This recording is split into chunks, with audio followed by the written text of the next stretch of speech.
Last రీల్లో మనం లింగాష్టకం నుంచి 4th శ్లోకాన్ని నేర్చుకున్నాం కదా. ఈరోజు 5th శ్లోకాన్ని నేర్చుకుందాం. నేను చెప్తాను, నా తర్వాత రిపీట్ చేయండి.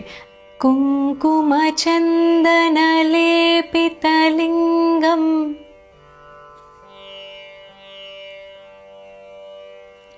పంకజహార సుశోభితలింగం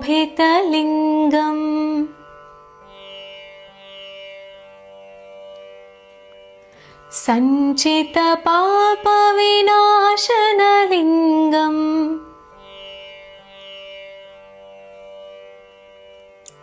తత్ప్రణమామి సదా శివలింగం.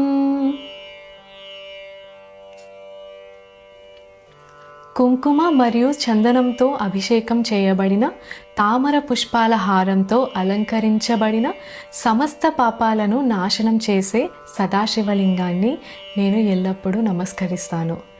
నెక్స్ట్ రీల్లో నెక్స్ట్ శ్లోకాన్ని నేర్చుకుందాం. ఓం నమః శివాయ.